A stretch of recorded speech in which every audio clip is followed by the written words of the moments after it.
오늘 우리에게 주시는 하나님 말씀을 이제 봤습니다. 오늘 주시는 말씀은 창세기 45장 1절에서 8절까지 말씀인데요, 저와 여러분이 한 절씩 교독하여 읽도록 하겠습니다. 1절 제가 먼저 읽습니다. 요셉이 시종하는 자들 앞에서 그 정을 억제하지 못하여 소리질러 모든 사람을 자기에게서 물러가라 하고 그 형제들에게 자기를 알리니 그때에 그와 함께한 다른 사람이 없었더라. 요셉이 큰 소리로 우니 애굽 사람에게 들리며 바로의 궁중에 들리더라. 3절 요셉이 그 형들에게 이르되 나는 요셉이라. 내 아버지께서 아직 살아 계시니까?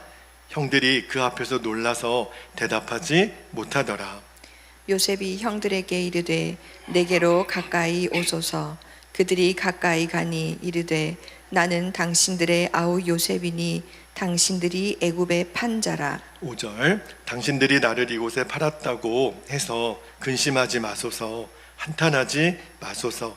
하나님이 생명을 구원하시려고 나를 당신들보다 먼저 보내셨나이다. 이 땅에 2년 동안 흉년이 들었으나 아직 5년은 밭갈이도 못하고 추수도 못할지라. 7절 하나님이 큰 구원으로 당신들의 생명을 보존하고 당신들의 후손을 세상에 두시려고 나를 당신들보다 먼저 보내셨나니 그런즉 나를 이리로 보내니는 당신들이 아니요 하나님이시라. 하나님이 나를 바로에게 아버지로 삼으시고 그 온 집의 주로 삼으시며 애굽 온 땅의 통치자로 삼으셨나이다. 아멘. 하나님 말씀입니다. 모두 자리에 앉겠습니다. 오늘 주일 설교는 설교 제목이 내 인생을 어떻게 해석할 것인가 라는 제목으로 말씀을 나눌게요. 자, 지난주는 우리 선교사님 통해서 한번 이렇게 건너뛰었지만 여러분 이해를 돕기 위해서 지난 44장 창세기 44장 마무리할 때 요셉이 형들에게 마지막 시험을 했던 장면 기억나시죠? 베냐민의 자루 속에만 이제 요셉의 은잔을 넣어둡니다. 그리고 현행범으로 잡잖아요. 요셉이 그렇게 했던 이유는 뭐였다 그랬죠? 요셉이 형들이 진짜 자신들이 지은 죄를 회개했는가, 그거를 확인해 보고 싶어서 그 일을 꾸몄던 거예요. 자, 그런데 그때 요셉의 형들 중에 넷째 형님인 이제 유다가 등장해서 자신들의 죄를 고백합니다. 우리가 그때 동생을 그렇게 하는 게 아니었는데, 그러면서 회개가 터져 나오면서 특히 지난 44장 33절 말씀을 제가 다시 한번 읽어드릴게요. 유다가 이렇게 고백을 했어요. 이제 주의 종으로 자신을 가리키는 거예요. 그 아이 베냐민이죠. 아이를 대신하여 머물러 있어 내 주의 종이 되게 하시고 그 아이는 그의 형제들과 함께 올려 보내소서. 그래서 지지난주 설교 제목이 나 죽고 너 사십시오, 이렇게 여러분에게 말씀을 드렸죠. 그게 바로 십자가 정신이에요. 그러면 모든 문제는 끝납니다. 요셉이 그 넷째 형 유다의 이야기를 듣고 됐다, 이제 형들이 회개가 됐다. 그리고 나서 드디어 이제 요셉이 자신이 형들의 동생 요셉이었다라는 것을 이제 오픈을 합니다. 그리고 마음이 얼마나 만감이 교차했는지 2절 말씀을 다시 한번 볼게요. 2절에 요셉이 큰 소리로 우니 애굽 사람에게 들리며 바로의 궁중에 들리더라. 얼마나 크게 울었으면 바로의 궁정에까지 그 울음소리가 들렸다고. 얼마나 그렇게 울었으면, 그죠? 근데 여기 큰 소리로 울었다라는 거를 이전에 개역 성경에 보니까 방성대곡했다고. 여러분, 우리가 대성통곡한다 그러잖아요. 그 요셉이 왜 울었을까? 그 눈물의 의미는 여러 가지가 있을 거예요. 반갑기도 하고 또 그동안 고생했던 것도 생각이 나고. 근데 요셉이 이때 왜 울었냐면 그 넷째 형인 유다의 말을 듣고 하나님이 그 요셉의 마음의 모든 응어리를 다 녹여주신 거예요. 그 눈물이에요. 그리고 이제 요셉은 형들을 용서하잖아요. 여러분, 우리도 누군가를 용서할 때 참 우리는 용서가 어렵다 그래요. 힘들다 그래요. 왜냐하면 내가 아직 상처가 남아 있는데, 내가 그 사람 때문에 내 마음이 여전히 아픈데 내가 어떻게 이 마음이 변하지 않는데 그 사람을 용서할 수 있느냐고. 그러면서 우리는 이렇게 얘기하죠. 내 상처가 먼저 치유되어야 용서를 하죠. 근데 여러분, 아니에요. 우리는 내가 먼저 마음이 누그러지고 내 상처가 치유되어야 누군가를 용서할 수 있다고 생각하는데, 성경이 말하는 진리는 그 반대입니다. 여러분, 요셉은요, 요셉이 형들로 인하여 받은 상처가 치유되었기 때문에 형들을 용서한 게 아니에요. 반대입니다. 여러분, 우리가 꼭 알아야 될 것이 있어요. 우리가 누군가를, 나는 그 사람을 죽어도 용서 못한다고 말을 할 때가 있는데 그렇지가 않아요. 여러분, 내 마음이 치유되어야 용서가 되는 게 아니라 먼저 내가 그 사람을 용서해야 내 마음이 치유가 되는 거예요. 꼭 기억하셔야 돼요. 여러분, 어떤 사람이 암에 걸렸어요. 근데 암에 걸렸으면 수술을 해야 되잖아요. 그러면 여러분, 물론 요즘은 뭐 복강경 수술이라고 해가지고 작은 구멍만 내가지고 수술하는 그런 의학 기술도 있지만, 어쨌든 여러분, 배를 완전히 개복하든 복강경을 하든 어쨌든 내 육체를 열어야, 열지 않으면 수술은 못해요. 동일하게 여러분, 우리도 마음도 똑같아요.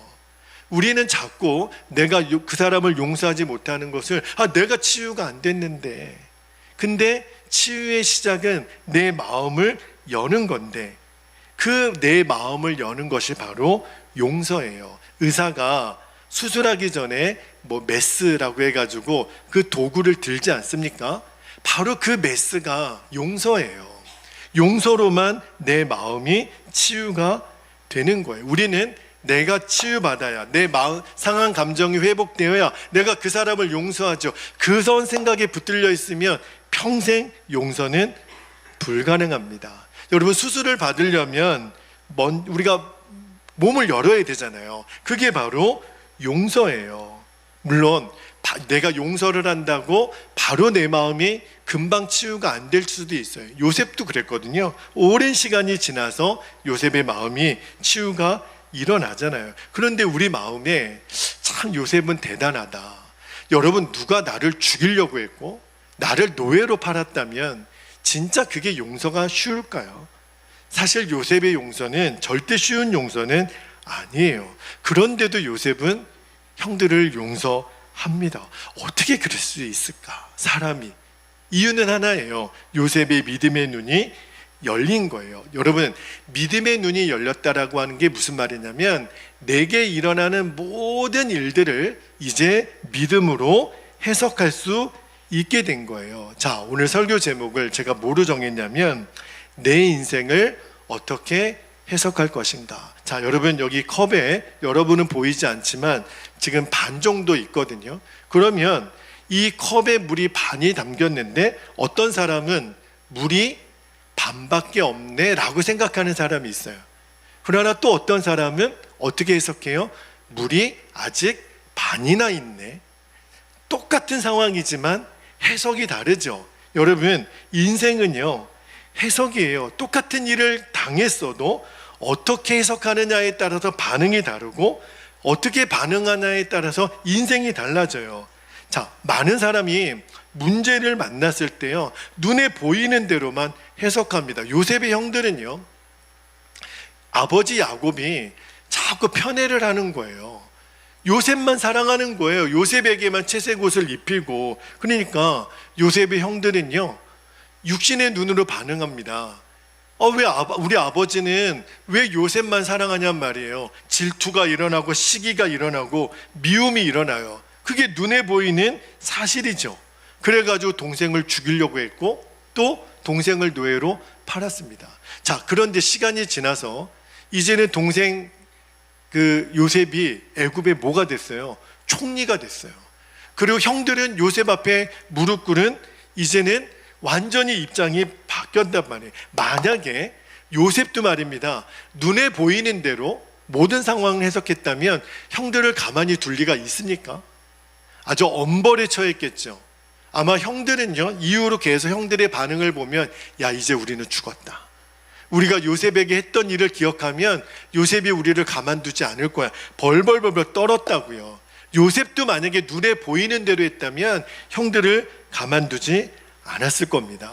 엄청나게 보복했죠. 그런데요, 요셉은요, 내 눈에 보이는 대로 이 일을 해석하지 않아요. 어떻게 해석하죠? 요셉은요, 자기에게 일어난 일을 눈에 보이는 대로 해석하지 않고 영적으로 해석합니다. 그게 5절 말씀이에요. 자, 5절 말씀을 다시 한번 읽어드릴게요. 당신들이, 형들입니다, 나를 이곳에 팔았다고 해서 근심하지 마소서, 한탄하지도 마소서. 뭐라고 해석하냐면 하나님이 생명을 구원하시려고 나를 당신들보다 먼저 보내셨나이다. 자, 지금 이 상황을 육신대로 해석하면 형들이 나를 팔은 거예요. 그치요? 그러나 요셉은 그렇게 해석하지 않고 형들이 나를 판 게 아니라 하나님이 형들보다 나를 보낸 것뿐이에요. 너무너무 해석이 다르죠. 아니, 팩트는 형들이 나를 노예로 판 거예요.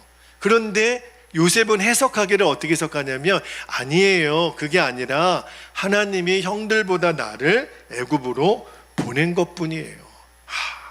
너무너무 기가 막힌 해석을 합니다. 8절 말씀에도 한번 볼게요. 8절 말씀에도 동일한 이야기를 하는데 요셉이 이렇게 얘기를 해요. 그런즉 나를 이리로 보낸 이는, 애굽으로 보낸 이는 당신들이 아니요 하나님이시라. 하나님이 나를 바로에게 아버지로 삼으시고 그 온 집의 주로 삼으시며 애굽 온 땅의 통치자로 삼으셨나이다. 또 한 번 고백하죠. 형님들 걱정하지 마세요. 형님들이 나를 판 게 아니라 하나님이 나를 이곳에 보낸 거예요. 이게 믿음의 고백이고 믿음의 해석이에요. 여러분, 이게 진짜 믿음이에요. 하나님을 믿는 사람은요, 눈에 보이는 대로 해석하는 게 아닙니다. 예를 하나 들어볼게요. 여러분, 나에게 누가 굉장히 잘해주는 사람이 있어요. 자, 우리 부모님들 예를 한번 들어볼까요? 자, 내게 자녀들이 몇 명 있는데 유독 어느 자녀가 부모에게 잘하는 자녀가 있습니다. 한 달에 용돈을 100만 원씩 갖다 준다고 한번 쳐봅시다. 그러면 그 자녀가 이쁘죠? 기특하죠? 부모에게 잘하는 자녀가 있는데, 그런데 그게 계속 반복이 되면 어떤 생각이 드냐면 자꾸 그 자녀를 의지하게 됩니다. 이 자녀가 없으면 어떡하지? 그리고 나중에 결국은 그 자녀가 나에게 하나님처럼 됩니다. 자꾸 그 자녀를 의지하게 돼요. 그런데 어떤 일이 벌어지냐면 나중에 나에게 너무너무 잘해줬던 자녀가 그러지 못한 상황이 있을 수 있습니다. 그때는 어떻게 돼요? 엄청 서운합니다. 아니, 잘해줄 때는 언제고 왜 이번에는 나에게 이렇게 못해주는 거야? 그리고 실망합니다. 왜 그런 줄 아세요? 어느덧 내가 그 자녀를 사랑하는 게 아니라 의지하기 시작했다는 거예요. 너만큼은 안 그럴 줄 알았는데 너도 별 수 없구나. 왜 그렇게 판단이 되냐면 눈에 보이는 대로 해석을 하니까. 그러나 믿음으로 해석하는 사람은 그 자녀가 고맙죠. 고맙다. 이 아비 에미에게 이렇게 잘해주니 고맙다. 고마운 거는 고마운 거지만 감사도 표현할 수 있지만, 그러나 그 자녀를 하나님처럼 의지하지는 않는 거예요. 그러면 그 자녀가 설령 나에게 이번 달에는 도와주지 못하고 섬겨주지 못해도 그게 불평이 안 됩니다. 그게 원망이 안 돼요. 여러분 꼭 기억하셔야 돼요. 여러분에게 잘해주는 사람이 있을 수 있고 또 못해주는 사람도 있을 수 있죠. 그거를 절대 눈에 보이는 대로만 해석해서는 안 됩니다. 관계의 주인은 하나님이세요. 믿음으로 해석해야 모든 관계는 끝까지 아름다운 거예요. 또 나에게 못되게 하는 사람도 있죠. 그러나 눈에 보이는 대로 해석하는 사람은요, 나를 힘들게 하는 사람은 다 거친 돌이고 걸림돌이에요. 어떤 생각이 드냐면 그 사람만 없으면 나는 행복할 것 같고 그 사람만 없으면 모든 일이 잘 될 것 같아요. 그게 육신의 눈으로 해석하는 거예요. 믿음으로 해석하는 사람은 다릅니다. 나에게 걸림돌이 되고 거침이 되는 사람도 다 하나님의 은혜의 통로, 도구라고 생각이 들어요. 그러면 그 사람이 밉지가 않습니다. 저도 이 부분이 굉장히 어려웠거든요. 여러분, 우리는요, 나에게 잘해주는 사람도 필요하죠. 그러나 때로는 나에게 못되게 하는 사람은 왜 하나님이 허락하셨을까요? 나를 연단하게 하시는 거예요. 더 겸손하게 하시려고, 더 기도하게 하시려고. 나에게 잘해주는 사람은 감사하면 돼요. 나를 힘들게 하는 사람은 영적으로 해석했을 때는 그 인간 없어졌으면 좋겠다가 아니라 그를 위해서 하나님이 기도하라고 하는 거구나, 그를 위해서 나를 겸손하게 하라 하시는 거구나, 그렇게 해석하면 돼요. 자, 또 한 경우를 들어볼까요? 여러분에게도 충분히 일어날 수 있는 일인데, 자, 오늘 운전을 해서 오신 분들이 계시다면 한번 생각해 보세요. 자, 오늘 교회 예배하러 오다가 가벼운 접촉사고가 한번 났어요. 일어날 수 있는 일이잖아요. 그런데 육신의 눈으로 해석하는 사람은 어떤 해석이 나오냐면, 제가 실제로 경험을 해봤어요. 어떤 그 집사님 한 분이 교회에 오시다가 교통 접촉사고가 나서 예배를 안 오셨어요. 그냥 보험 처리하고 바로 집으로 가셨는데, 그래서 집사님께 여쭤봤어요. 집사님, 오늘 왜 예배를 못 오셨나요? 그랬더니, 목사님, 저 교통사고가 났는데 크게 다치지 않으셨나요? 조금 가벼운 접촉사고가 났는데, 근데 그때 그냥 오늘은 예배 드리지 말라고 하시는 뜻인가 보다 하고 집에 가셨대요. 그렇게 해석을 한 거예요. 오늘 뭐 차도 이렇게 좀 깨지고 이런 마음으로 무슨 예배를 드리겠나. 근데 여러분, 너무너무 아쉽더라고요. 제가 그래서 그 집사님께 권면을 드렸습니다. 집사님, 꼭 그게 그렇게만 해석이 되어야 되는 문제일까요? 그럼 목사님, 어떻게 해석이 되나요? 예배 드리러 가다가 오늘 이런 일이 일어난 걸 보니까 오늘은 하나님이 더 큰 은혜를 주시려나 보다. 내 마음은 너무 속상한데 지금 마귀는 나를 예배 못 드리도록 방해하나 보다. 그러면서, 마귀야, 너 오늘 나 잘못 건드렸어. 나는 너가 그런다고 해도 집에 가지 않고 나는 더 은혜의 자리로 나가고 더 예배 자리로 나갈 거야. 너가 아무리 나를 예배를 방해해도 나는 교회 가서 예배를 드리고 더 기도할 거야. 여러분, 똑같은 일을 당해도요, 믿음의 해석과 눈에 보이는 해석이 이렇게 달라요. 여러분, 우리들의 인생에 우연은 없습니다. 단 한순간도 모든 일에는 우연이 없어요. 예수님이 뭐라고 말씀하셨냐면, 마태복음 10장 29절 30절 말씀을 한번 볼게요. 참새 2마리가 한 아사리온에 팔리지 않느냐. 그러나 너희 잘 보세요. 아버지께서 허락하지 아니하시면 그 하나도 땅에 떨어지지 아니하리라. 30절에 너희에게는 머리털까지 다 세신 바 되었나니. 여러분, 제가 참새 이야기를 하는 게 아니라요, 하나님의 자녀 이야기를 하는 거예요. 하나님의 자녀된 우리 이야기예요. 하나님은요, 저와 여러분의 머리털까지 다 세신다 그랬어요. 그런 의미에서 저는 하나님께 좀 효자입니다. 저는 좀 하나님이 빨리 세세요. 그죠? 진짜 머리털 다 세신다고 하셨으니까. 그런데 그런 우리를 머리털까지 세시는 하나님이 우리의 인생에 우연이 있겠습니까? 저와 여러분에게 일어나는 모든 일은 하나님의 허락하심이 아니면 어떤 것도 일어나지 않아요. 그러면 우리에게 어떤 믿음이 필요하냐면, 하나님이 이런 일을 나에게 허락하셨다면 이 일을 통해서 하나님이 나에게 말씀하시려는 뜻이 있겠구나. 할렐루야. 여러분, 우연이 없어요. 여러분, 우리 청년들이랑 벽화 작업을 하는데, 이제 오후에 비가 온다라는 그 일기예보가 있는 거예요. 지금은 해가 쨍쨍한데, 근데 우리 청년들이 너무너무 기특하게, 목사님, 오후에 비가 올지도 모르니까 페인트 작업을 한 다음에 비가 오면 다 녹아 흘러버릴 거 아니에요.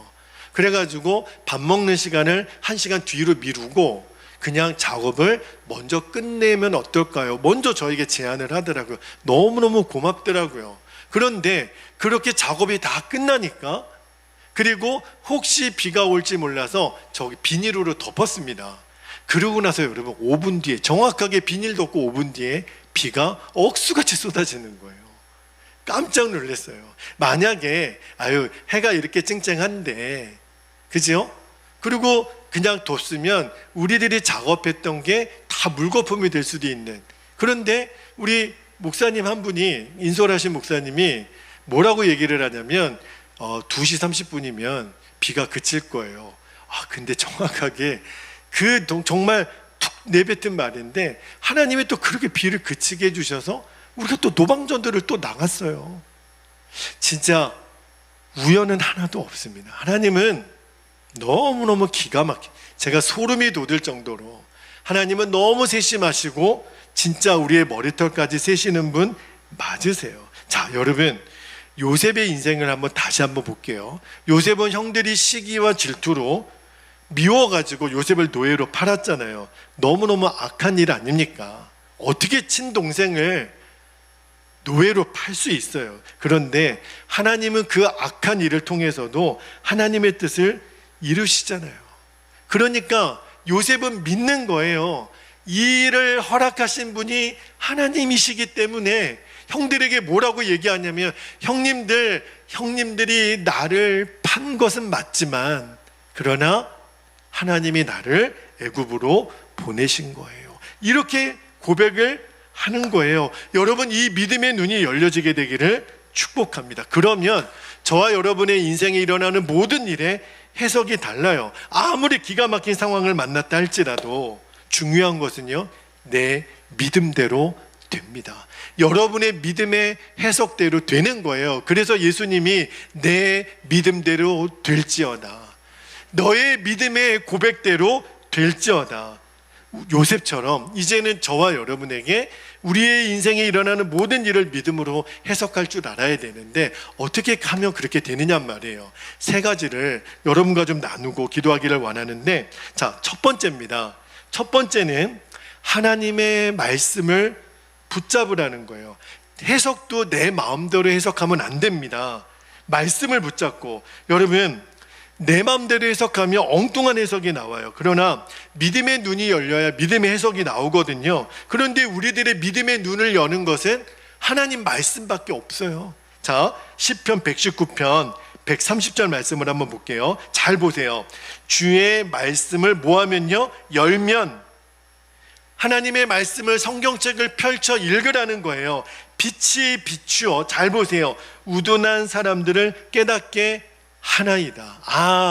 내 삶에 어려운 문제가 일어났는데 우둔한 나로서는 해석이 안 되는데 하나님의 말씀을 펼쳐 읽으니, 하나님의 말씀을 들으니 내 마음에 빛이 임했다 그랬어요. 그러면 내 눈을 가리고 있는 어둠이 떠나가고 믿음의 눈이 열리는 거예요. 그래야 믿음으로 해석이 되는 겁니다. 여러분, 오늘 요셉이 보세요. 요셉의 믿음의 눈이 열렸던 것은, 요셉은 항상 하나님의 말씀을 붙잡았어요. 하나님이 요셉에게 주셨던 꿈을 붙잡았어요. 여러분, 처음에 요셉이 애굽의 총리가 되었을 때 형들이 곡식 사러 와서 애굽의 총리가 된 요셉 앞에 무릎을 꿇잖아요. 그때 요셉이 뭘 생각해내냐면, 잘 보세요. 창세기 42장 9절 말씀을 볼게요. 창세기 42장 9절에 보면 형들이 요셉 앞에 무릎 꿇어 절할 때 요셉이 이렇게 얘기합니다. 요셉이 그들에게 대하여 뭘 생각하고요? 꿈을 생각하고. 갑자기 생각난 게 아니에요. 요셉은 단 하루도 하나님이 나에게 주신 꿈을 잊어버린 적이 없어요. 주여, 지난밤 내 꿈에 배웠으니 이 꿈 이루어 주옵소서. 지금 나는 노예고 나는 죄수고 감옥에 있지만 요셉은 늘 그 꿈을 기억했다고요. 생각했다고요. 여러분, 하나님의 말씀이 내 안에 들어와야 빛이 비쳐요. 말씀의 빛이 비쳐야 믿음의 눈이 열리고 믿음의 해석이 나오는 거예요. 그러므로 여러분들이 말씀을 계속 가까이 해야 됩니다. 여러분, 잘 생각해 보세요. 하루에 내가 말씀을 보는 시간하고 드라마를 보고 TV를 보고 유튜브를 보는 시간의 비율을 생각해 보셔야 돼요. 이제는 역전이 돼야 됩니다. 내가 말씀 보는 시간 20분이고 드라마 보고 유튜브 보는 시간이 2시간이라면 이게 뒤집어지는 역사가 있기를 축복합니다. 여러분, 내가 사람들에게는 많은 말을 들어요. 내가 신문을 보고 기사를 검색하고, 근데 하나님 말씀을 내가 읽지 않고 듣지 않으면 내 마음이 빛이 비치지가 않아요. 그러면 믿음의 눈이 열리지가 않아요. 하나님의 말씀의 빛이 내 안에 비추어야 내가 만난 모든 상황을 믿음으로 해석할 수 있는 눈이 열려지게 되는 거예요. 그 믿음의 눈이 열리니까 믿음의 해석이 나오고, 믿음의 해석이 나오니까 하나님의 역사를 보는 거예요. 그러지 못하면 우리는 계속 시험에 들고 넘어질 수밖에 없습니다. 그래서 여러분, 말씀을 계속 들으셔야 돼요. 말씀을 읽기가 좀 어려우면 그러면 여러분 계속 우리 교회 유튜브 채널에 들어와서 지난 말씀도 다 저장이 되어 있거든요. 최근의 말씀뿐만 아니라 우리 마목사님은 익산에 와서 도대체 무슨 말씀을 어떻게 전한 거야, 쭉 따라가 보면 이제까지 했던 말씀을 여러분이 심심할 때 계속 들어보세요. 믿음은 들음에서 납니다. 들음은 모든 기록된 하나님 말씀으로 말미암은 거예요. 성경책도 읽으시고 큐티도 하시고 설교 말씀을 계속 들어보세요. 그러면 여러분에게 믿음의 눈이 열려요. 그리고 믿음의 눈으로 말씀대로 해석하는 권세가 여러분에게 주어집니다. 두 번째입니다. 어떻게 하면 요셉처럼 믿음의 해석이 나올까? 두 번째는 함께 하시는 주님을 바라보는 거예요. 여러분, 요셉은요, 매 순간 나와 함께 계시는 주님을 바라봤습니다. 그래서 눈에 보이는 대로 해석하지 않고 믿음의 눈으로 해석할 수 있었던 거예요. 여러분, 누가복음 9장에 보면 태어나면서부터 맹인된 사람의 이야기가 나와요. 예수님의 제자들이 예수님에게 이렇게 묻습니다. 뭐라고 묻냐면, 누가복음 9장 2절에 보면 제자들이 물어 이르되 랍비여, 이 사람이 맹인으로 난 것이 누구의 죄로 이남이니까? 자기이니까? 그의 부모이니까? 여러분, 예수님의 제자들은요, 눈에 보이는 대로 지금 상황을 해석하는 거예요. 물론 저 사람은 왜 앞에 눈을 못 볼까? 그지요? 왜 나면서부터 앞을 못 볼까? 이게 저 사람의 죄야? 아니면 부모의 죄야? 왜냐하면 눈에 보이는 대로 해석하니까, 율법으로만 해석하니까, 그러니까 자꾸 사람을 정죄하죠. 이런 인생에는 하나님의 역사가 나타나지 않아요. 그때 예수님이 뭐라고 말씀하시냐면 해석이 완전히 달라요. 누가복음 9장 3절 한번 볼게요. 예수께서 대답하시되 이 사람이나 그 부모의 죄로 인한 것이 아니라 그에게서 하나님이 하시는 일을 나타내고자 하심이라. 해석이 다르죠. 완전히 다르죠. 예수님은 눈에 보이는 대로 해석하지 않으세요. 누구의 죄 때문이라고도 말씀하지 않으세요. 다만 이 일을 하나님의 영광을 드러내기 위함이라고 완전히 믿음의 해석이 나온 거죠. 그리고 나서 이 맹인이 눈을 뜹니다. 히브리서 12장 2절 말씀을 한번 볼까요? 히브리서 12장 2절에 보면 믿음의 주요 또 온전하게 하시는 이인 예수를 뭐하자? 바라보자. 이 말씀이 무슨 말이에요? 믿음을 주시는 분도 예수님, 그 믿음대로 이루시는 분도 예수님. 그러면 우리가 할 일은 딱 하나밖에 없죠. 그 예수님을 바라보는 거예요. 예수님을 계속 바라보면 믿음의 눈이 열립니다. 그러니까 육신의 눈으로 보면 그 사람을 판단하게 되고 정죄하게 되지만 믿음의 눈이 열리니까 예수님처럼 믿음으로 해석이 되는 거예요. 하나님이 행하실 것도 고백하는 거예요. 고백대로 될지어다, 믿음대로 될지어다. 여러분, 우리가 이제 예배를 마치고 우리 교회에 허락하신 선물인 이제 우리 스타리아를 타고 우리가 한번 시승식을 가지려고 해요. 1년 전에 이런 일이 있으리라고는 아무도 생각을 못했어요. 그런데 우리가 계속 믿음으로 고백했잖아요. 하나님이 기뻐하시는 대로 순종만 하자. 때를 얻든지 못 얻든지 표까지 정해가지고 우리가 그렇게 복음을 전하고 전도를 했잖아요. 우리 청년들이랑 비를 맞아가며 땀을 흘리며 또 노방전도를 합니다. 이번에 선교팀이 계속 오면 우리는 또 전도의 자리로 나갈 겁니다. 왜? 우리의 목표는 스타리아가 아니었으니까.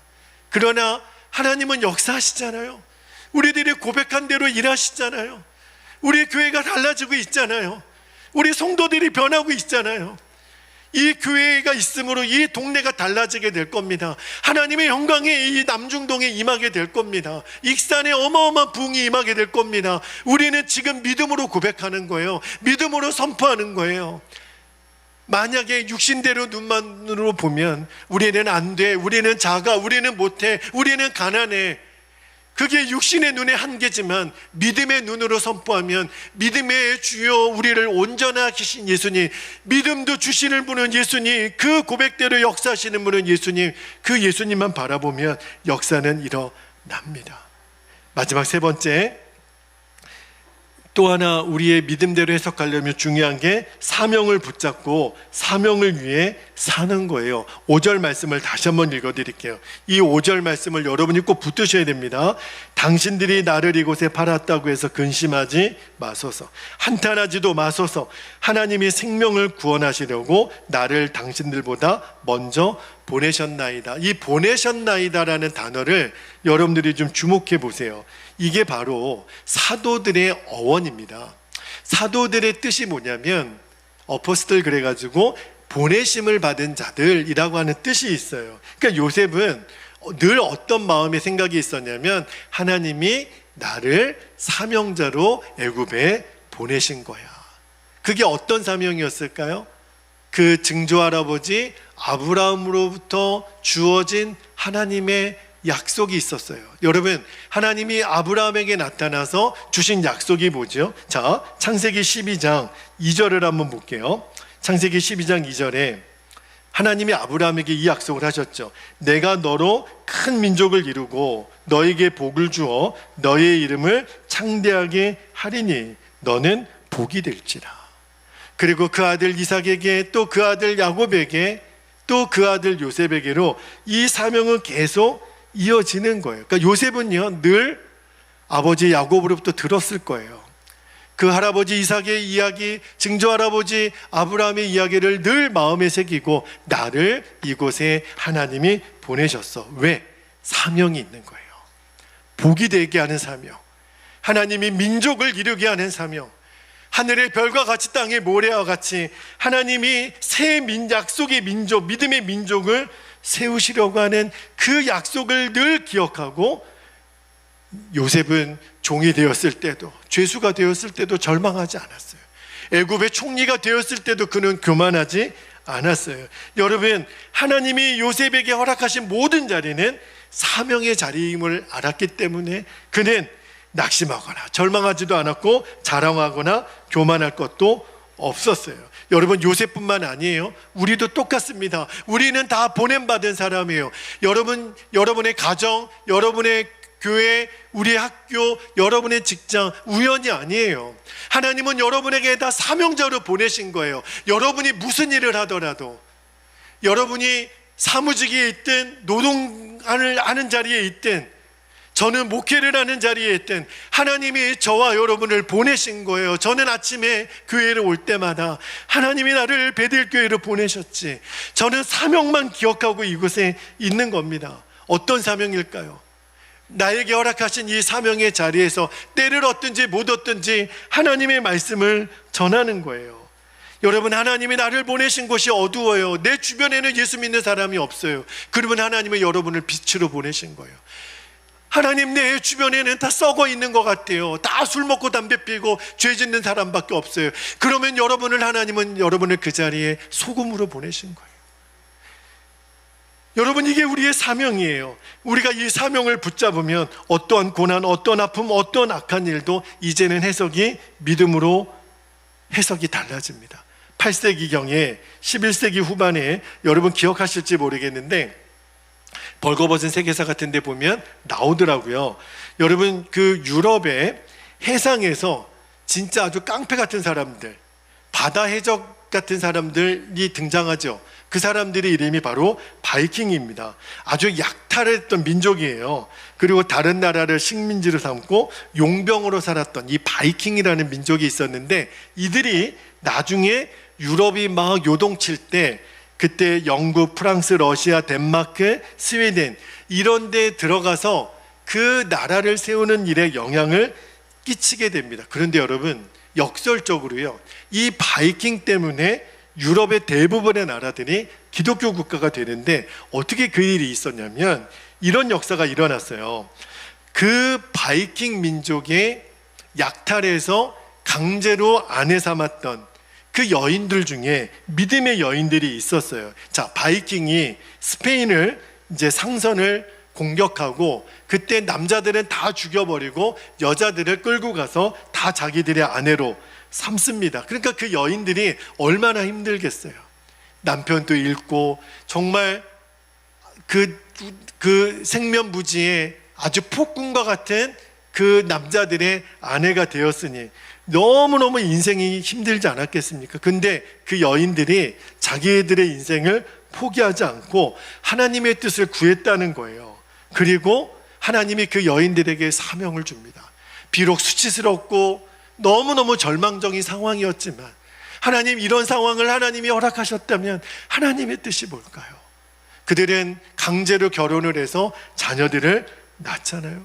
그런데 하나님이 그 여인들에게 주신 사명이 뭐냐면, 남편에게, 그리고 그로 인하여 태어난 자녀들에게 복음을 전하라. 복음을 전하라. 그래서 그 태어났던 아이들에게 성경을 가르치고 믿음으로 양육하고, 정말 이해할 수 없는 그런 불행 속에서도 그들은 보냄받은 자로 산 거예요. 너무너무 힘들었죠. 그러나 그 후손들이 자라고 자라서 유럽 각지로 흩어져서 그들이 유럽을 기독교 국가로 만들게 된 겁니다. 너무너무 놀랍죠. 여러분, 이제 말씀을 마무리하려고 합니다. 믿음으로 산다는 게 뭘까요? 눈에 보이는 대로 해석하는 게 아니라 하나님 주신 믿음대로 해석을 하는 거예요. 여러분, 믿음으로 사는 사람은요, 이 요셉처럼 해석이 됩니다. 사명으로 해석이 돼요. 우연히 일어나는 일은 하나도 없는 거예요. 아, 이 일에는 반드시 하나님의 뜻이 있을 거야. 자, 이제 우리 기도하기를 원하는데, 우리들의 인생에 도무지 이해할 수 없는 상황을 만난다 할지라도 여러분, 말씀을 붙잡으십시오. 그리고 주 예수님을 끊임없이 바라보십시오. 내가 보냄받은 사명자구나. 그거를 기억하면 다르게 해석이 돼요. 이제 보이기 시작해요. 우연이 아니라는 것을 알게 돼요. 하나님의 일하시는 손이 느껴지기 시작해요. 그러면 돼요. 그러면 여러분의 인생이 하나님의 역사를 이루는 도구가 되십니다. 두 가지 기도 제목을 나눠드리고 기도하겠는데, 첫 번째입니다. 하나님, 내 인생을 눈에 보이는 대로 해석하지 말고 오직 믿음으로 해석할 수 있게 하옵소서. 두 번째입니다. 하나님의 말씀을 붙잡고 오직 주님만 바라보며 언제나 보냄받은 사명자로 살게 하옵소서. 이 두 가지 기도 제목을 붙잡고 우리 주님의 이름을 간절히 부르신 후에 통성으로 기도하겠습니다.